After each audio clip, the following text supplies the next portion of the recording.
Shalom, watu wa Mungu.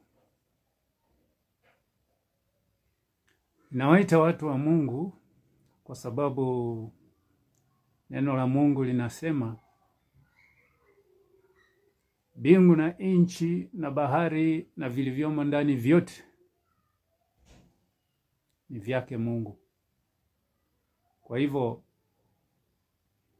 sote tuliomo katika ardhi, vilivyomo katika maji, vilivyomo mbinguni, vyote ni vya Mwenyezi Mungu. Wewe ni mshirika wa nani, uko upande gani, haijalishi, lakini sote ni watu wa Mungu. Sasa ninashukuru sana tena kuja katika mtandao huu nikiwa boheri wa afya. Mwaka mpya 2026. Niko na ujumbe ambao umenisumbua sana kwa muda. Nimeonelea afadhali nikaseme ujumbe huu, nikapate kushare ujumbe huu na Wakenya.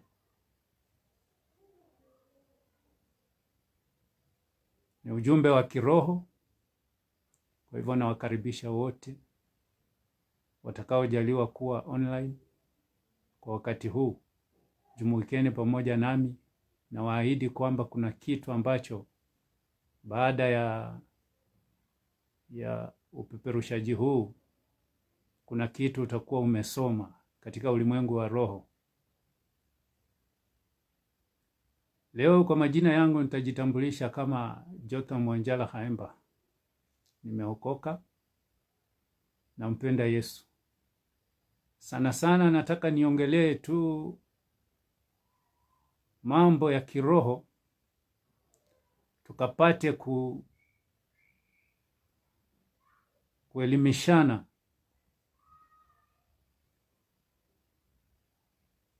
Kuna ujumbe nilipata, alafu pia ujumbe huo nimeusikia kwa mtumishi wa Mungu mmoja, lakini kulingana vile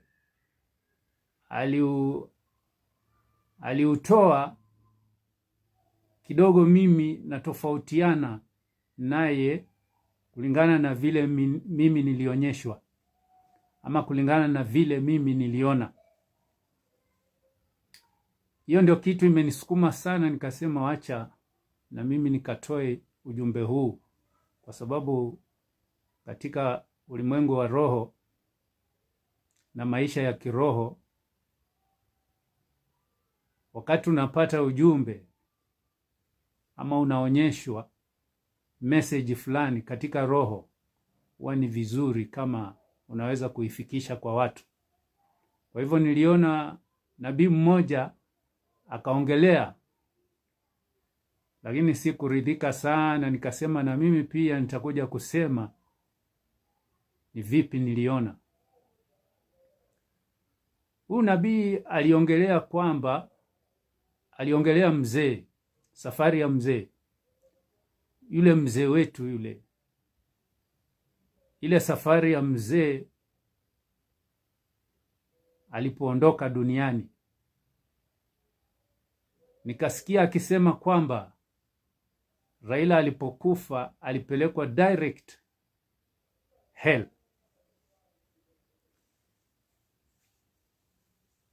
Alisema alipokufa alipelekwa direct hell kwa sababu alikuwa hapo kitambo alikuwa ameshapelekwa katika Freemason. Kwa hivyo alikuwa mshirika wa hiyo kanisa inaitwa Freemason. Akasema hiyo ndio sababu alipokufa alipelekwa direct mpaka hell. Alafu alipokuwa huko hell, ambako kwa Kiswahili ni kuzimu, malaika wakatumwa wakaja kwenye kaburi lake. Walipofika kwenye kaburi, wakapata kuna watu wengi sana wanaombeleza wakimshuhudia kuwa ni mtu mzuri. Sasa waliposikiliza habari hiyo na ushuhuda huo, kulingana na yeye anasema kwamba walienda wakamtoa yule mzee wetu katika kuzimu, na walipomtoa kuzimu hakutuambia walimweka wapi. Akasema ako there between. Kulingana na mazungumzo yake, mafundisho yake, anasema he's just there between hell and heaven. He is between hell and heaven. So I didn't understand that. I didn't get it well. He's between hell and heaven. Which place is that? Between hell and heaven. Okay. Sasa akasema ya kwamba sababu ni kwamba mzee akiwa mzima katika ulimwengu hakuconfess Yesu Kristo.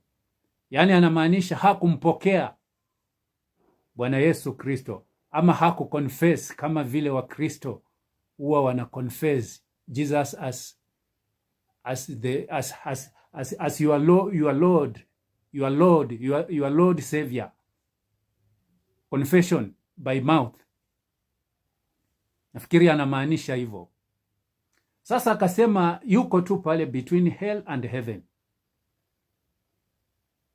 Kidogo pale nikaona anasema ni prophet wa miaka mingi katika kazi, ana ujuzi katika kazi yake. Lakini sasa between hell and heaven, which place is this? Between hell and heaven. Okay. Kulingana na mimi yangu ambayo niliona, ambayo nilipata kuonyeshwa, safari ya mzee kwangu ilifaulu. Mzee alifaulu. Alipokelewa. Nilionyeshwa akiwa amekaa mahali pazuri, nikanyumba ambako amekaa peke yake tu. Amevalia suti yake ya bluu, suti safi ya bluu. Ameketi, anatabasamu safi kabisa. Alafu kwenye kichwa chake taa zinashuka. Kuna taa zinashuka kutoka juu kwenye kichwa chake. Katika hako kanyumba kuna mwangaza mzuri sana. Taa zinashuka kutoka juu. Taa za rangi tofauti. Ukimwangalia uso wake unang'ara. Anapendeza yani. Ako na furaha.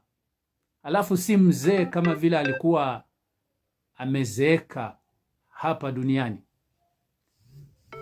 Ni mtu wa umri kama miaka 50 na kitu tu. Si mzee kama vile alikuwa amezeeka hapa nini. Uso wake unang'ara kama vile ako mweusi vile. Alafu sasa anang'ara kabisa, sura inapendeza. Mzee ameketi mahali pake kwenye kiti cha heshima.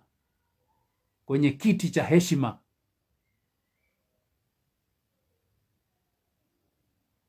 Nafikiri mwanifahamu. Mzee amekaa kwenye kiti cha heshima, amevalia suti yake ya bluu, alafu ako na tabasamu safi. Juu anashukiwa na miangaza ya rangi tofauti. Inameremeta hivi.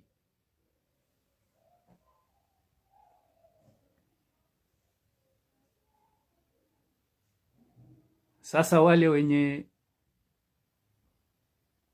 kutafsiri watutafsirie hapo mahali ni mahali gani? Ni mahali gani hapo? Mimi niliona hivyo. Alafu tukirudi nyuma, maswala ya maisha yetu katika ulimwengu sasa, kwa sababu kulingana na nabii anasema kwamba mzee alikuwa blameless, alikuwa mtu mwenye haki. Anasema mzee hakumwaga damu kabisa duniani, hakuna lawama amepatikana nayo, alikuwa clean. Lakini shida tu ni kwamba hakukonfess Yesu kama Bwana. Anasema na mzee alikonfess dini yake tu, ambayo yeye anaamini kwamba sio dini ya Kristo. Hiyo Freemason anataja. Sasa hapa duniani tuna vyama viwili. Chama ni mbili hapa duniani, tupate kujua. Chama ya kwanza ni chama ya haki na ukweli. Hiyo ni chama ya kwanza ya haki na ukweli. Chama ya pili ni ya uongo na dhuluma. Sasa tunauliza swali kwamba ni vipi mtu mwenye anaweza kuwa mshirika wa Lucifer anaweza kuwa mtenda haki?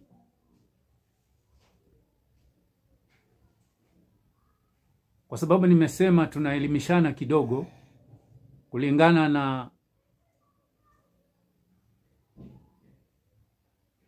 maono ya yule nabii, na sisi sasa wenyewe kama wanadamu ama Wakristo tunataka kujua ni vipi mtu akifa anakwenda wapi, na mtu akiwa duniani anaishi vipi, ama unafaa kuwa mrengo upi? Mirengo ni miwili tumesema, wa haki na ukweli. Mrengo mwingine ni wa dhuluma na uongo. Sasa nabii anasema kwamba mzee alikuwa mwenye haki. Sasa tunauliza swali, ni vipi mshirika wa Lucifer anaweza kuwa mwenye haki? Kwa hivyo ndugu zangu, mzee alikuwa mwenye haki, na kweli tukitazama maisha yake vile alikuwa duniani, tukiona amefanya kazi katika siasa miaka mingi. Yeye ni freedom fighter, kama vile tunavyojua ni freedom fighter, mtu wa kupigania haki ya watu, na hiyo ndio maisha yake ameishi mpaka kuondoka duniani. Amekuwa ni mtu wa kupigania haki.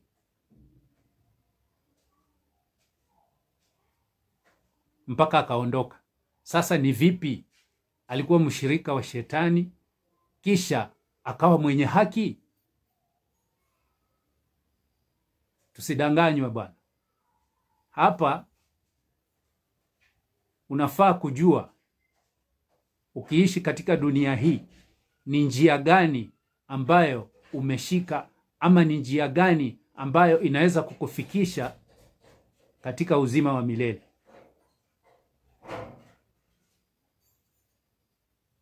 Alirifaa kwa Biblia katika mstari mmoja ambao ni Matendo ya Mitume 9:36. Akasema ya kwamba katika Biblia kulikuwa na mwanamke mmoja kwa jina Dhabita. Alipofariki alikuwa mwenye mtenda haki, alikuwa mtu wa kufanya haki, alikuwa anasaidia maskini, alikuwa anasaidia watu. Alipokufa huyu mama, Mtume Peter alikuwa mitaa hiyo, akasema kwamba sasa huyu mama alipokufa, kwa sababu alikuwa haja confess, hajajua Kristo, lakini alikuwa mtenda haki, alipokufa ilibidi arudi. Petro alipokuja ilibidi Mungu amrudishe. Mungu akaleta Petro. Petro akamfufua kutoka katika wafu, akarudi hai ili apate kuconfess Kristo. Hiyo mstari pia haikuendana kabisa na statement yake, sikukubaliana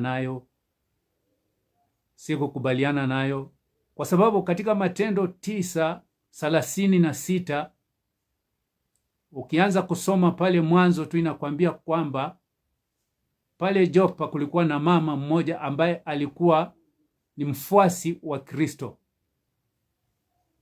Inasema kwamba she was a disciple of Jesus. Unaona? She was a disciple. Kwa nini? Kulingana na yale matendo yenye alikuwa anafanya, yale matendo yanadhibitisha wazi kwamba ni mfuasi wa Kristo. Hata kama alikuwa hajahubiriwa na nabii yoyote ama akabatizwa, lakini yale matendo yake yalikuwa yanaonyesha kwamba yeye ni wa Kristo. Alipokufa watu wakaomboleza.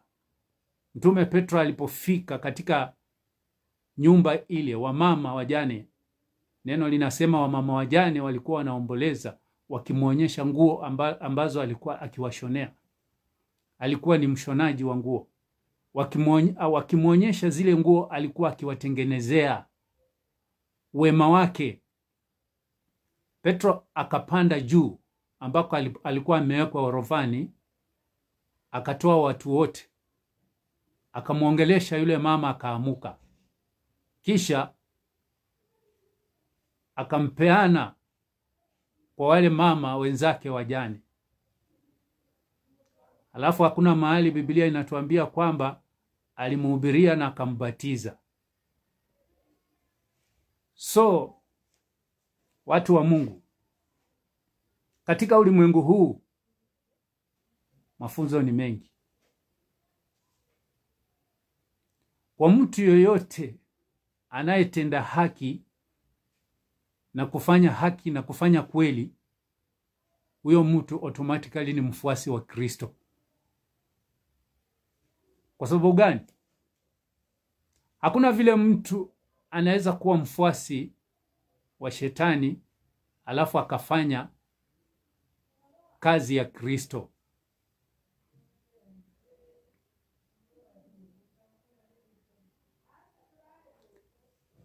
Kazi ya Lucifer tunajua. John 10:10 inatueleza vizuri sana sera zake.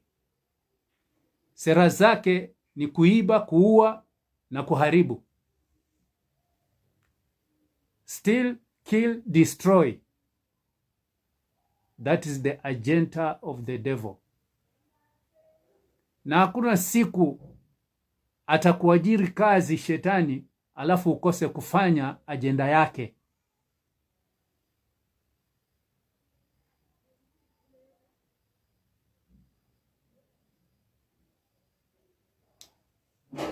Tunakuja hapo baada ya kufa. Baada ya kufa, wenye haki hawafi. Mtu mwenye haki huwa hafi, ila anapumzika. Akishapumzika, yeye huchukuliwa moja kwa moja na malaika. Hazikwi. Mwenye haki hazikwi. Mwenye haki huwa hazikwi. Akishakufa anachukuliwa mara moja na malaika, anapelekwa mahala ambapo wenye haki hungojea siku ya hukumu, siku ya mwisho. Na mwenye dhambi akifa huzikwa.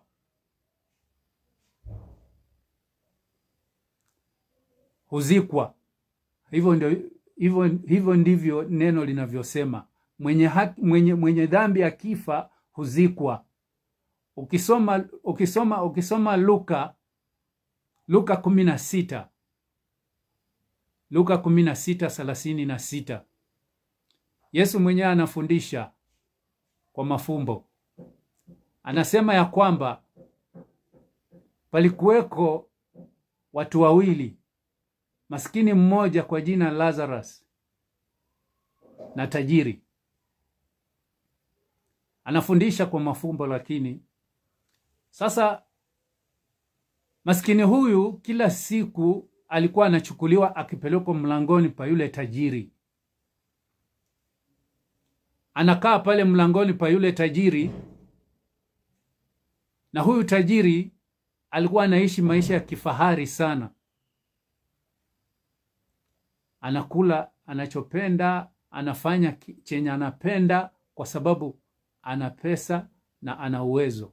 Sasa Lazarus ambaye ni maskini huyu alikuwa akitamani tu, yeye ana njaa, akitamani tu yani apate ile makombo tu ya yule tajiri ale. Alafu amejaa vidonda mwenyewe, neno linasema amejaa vidonda mwili mzima, mpaka yani umbwa za yule tajiri huja zikarambaramba mwili wake zile vidonda. Lakini yeye alikuwa akitamani tu apate ile chakula iliyobakia katika meza ya yule tajiri apate kula. Lakini tajiri hakumjali hata siku moja. Tajiri aliendelea kujifurahisha na kustarehe. Akasema siku moja huyu maskini akafa, akachukuliwa moja kwa moja mpaka kwa Abrahamu, mahali Abrahamu yupo, kifuani kwa Abrahamu. Na huyu tajiri akaja akafa, akazikwa. Mnaona watazamaji, maskini alikufa, akachukuliwa, akapelekwa. Tajiri akafa, akazikwa, akapatikana kule kuzimu. Mtu mwovu akifa anazikwa, huko chini kuna njia ya kwenda kule kuzimu. Mtu mwema akifa anachukuliwa moja kwa moja mpaka mahala pazuri pa kungojea. Neno linasema kwamba yule tajiri siku moja akiwa katika mateso, kwa sababu kuzimu ni mahali pa wenye dhambi kungojea siku ya mwisho. Sasa pale ni karibu na moto wa Jahannam. Kuna joto, kuna mateso pale, kuna shida pale. Na penye Ibrahimu yuko na Lazarus, sasa ndio tulikuwa tunataka tujue ni wapi hapo, kwa sababu huyu nabii ambaye anakuwa anasema kwamba mzee wetu ako between hell and heaven. Watu wakifa hawaendi binguni. When people die, they don't go to heaven. They don't go to heaven. Kwa sababu hawawezi kwenda binguni. Binguni ni sehemu ya Mungu tu na malaika wateule ambao wameteuliwa kumzingira Mungu. Hata si malaika wote wako na uwezo wa kufika binguni. Watu wema wakifa huenda mahali panaitwa paradiso, paradise. So tuko na paradise na tuko na hell, ambapo kuzimu na paradiso. Paradiso ni mahali ambapo pazuri pa wenye haki, pazuri pa wenye haki. Ukifika pale unapokelewa vizuri, unapumzika ukistarehe pale. Ni mahali ambapo kuna uwepo wa Mungu, na kuna mpaka mkubwa sana ambao umegawanyishwa kuzimu na paradiso. Ndio kwa sababu uliona yule tajiri alipoona Lazarus na Ibrahimu akalia, akasema Ibrahimu amtume Lazarus kwake, angalau tu achovye tu kidole majini apate kuramba. Akamwambia hatuwezi, kwa sababu kuna mpaka mkubwa sana ambao umetutenganisha. Hatuwezi sisi na nyinyi kukutana. Inaitwa paradiso, paradise, sio binguni, sio binguni.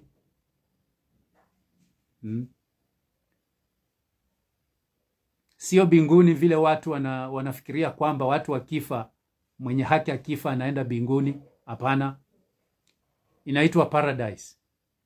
Hata Yesu alipokufa, hapo ndiye alipelekwa kabla hajafufuka. Alikuwa hapo hapo.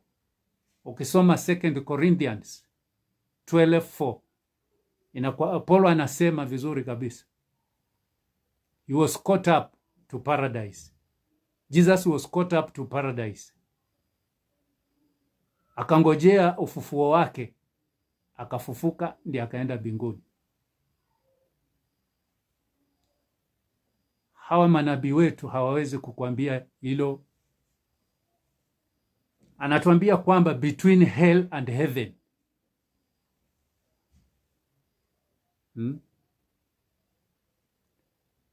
Kwa hivyo watu wa Mungu, safari ya mzee ilikuwa mzuri, alifaulu. Mzee alikuwa mwenye haki, na siku zote mwenye haki hupokelewa na Mungu. Wacha story mingi, sijui nini, sijui hakukuwa na kanisa, hakukuwa nini. Wacha hizo story, kwa sababu hakuna mtu alikuwa anajua maisha ya mzee. Mzee alikuwa mtu wa hekima. Hakuna mtu mwenye hekima kama mzee bwana, kwa hii saa hii nchi saa hii. Mzee alikuwa mtu wa hekima sana. Mzee alikuwa mtu wa hekima katika mambo yake tu. Ukiangalia maisha yake ilikuwa private, na hivyo ndio mteule anakaa.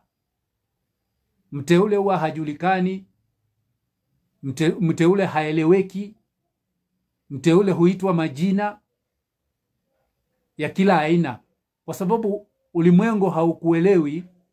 Sasa mzee alikuwa mteule katika ile kazi ambayo alikuwa akifanya hapa duniani, na ndio kwa sababu licha na ule ujasiri alikuwa nao, watu wamemsukuma siku nyingi sana awe kiongozi, lakini akifika mahali anarudi nyuma, kwa sababu hataki lawama, hataki kutumia kupita kiasi, aingie katika lawama kwamba yeye ndiye aliua watu, yeye sijui ndiye alifanya nini. Amehepa sana siku nyingi. Hiyo ni hekima ya hali ya juu. Hiyo ni hekima ya hali ya juu. Kwa hivyo wale mahaters wa mzee, ole wenu. Mzee hakukufa. Mzee alipumzika, na mahali yuko sahi anafurahia, na amengojea siku ya mwisho tu. Hakuenda hell vile tulikuwa tunaambiwa kwamba alienda kuzimu. Hakuna vile alienda kuzimu tena akatolewa, hapana. Mzee alipelekwa direct paradise, na alikuwa na mahali pake ambapo alikuwa ametengewa, akafikishwa, akaonyeshwa, akakaa, akatulia, anasmile tu. Mzee Raila Odinga anasmile tu akiwa mahali pake, akigojea tu ile siku tu ya mwisho. Na watu wengi watashangaa sana, hata wenye kuhubiri Injili wakifika huko wapate watu ambao hawakutarajia ndio wako katika paradise. Huyu nabii alikuwa na message, lakini sijui hii message aliipata alafu akaibadilisha ikuwe vile yeye mwenyewe anataka, sielewi. Lakini vile aliieleza hiyo message si ukweli. Kitu cha kwanza, watu wakifa hawaendi mbinguni, na mwenye haki akifa huchukuliwa akapelekwa mara moja paradise. Mwenye dhambi akifa huzikwa. Hivyo ndio neno linasema. Luka 16:36. Yesu anasema, anafundisha kwa misemo, anafundisha sana kwa misemo. Kwa sababu gani? Sio neno la kila mtu kuelewa. That is why he was teaching in parables.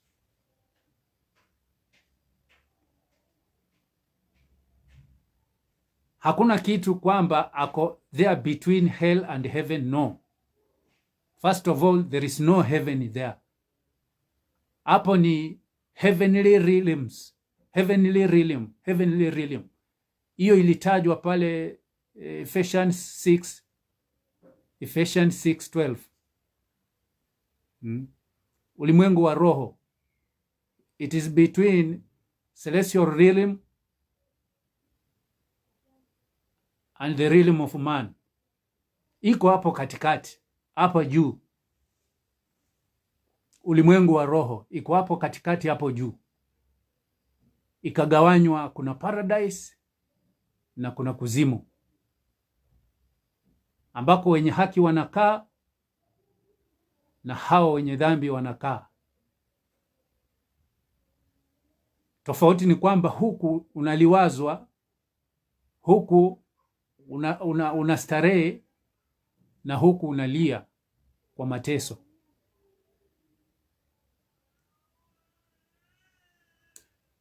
Peter akasema katika Matendo ya Mitume, akasimama akasema kwamba Matendo ya Mitume 10:34, 10:34 Act, akasema kwamba sasa ninafahamu kwamba katika mataifa yote mtu yoyote ambaye anamcha Mungu na kutenda haki, yeye hukubaliwa na yeye Mungu.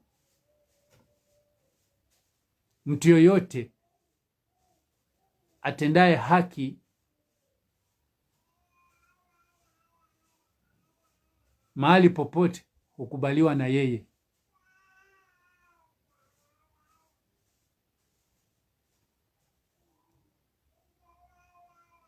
Kwa hivyo, watazamaji, ujumbe ndio huo.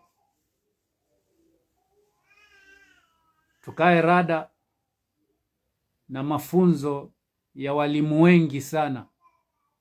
Unapokaa chini mtu akifundisha, na wewe ukiamuka ujaribu kutafuna hiyo mafunzo, uone hii mafunzo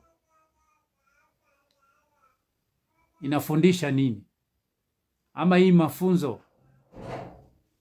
msingi wake ni nini. Kuna mafunzo tunafundishwa ambazo hazitupeleki mahali, zitatubakisha hapa hapa tu.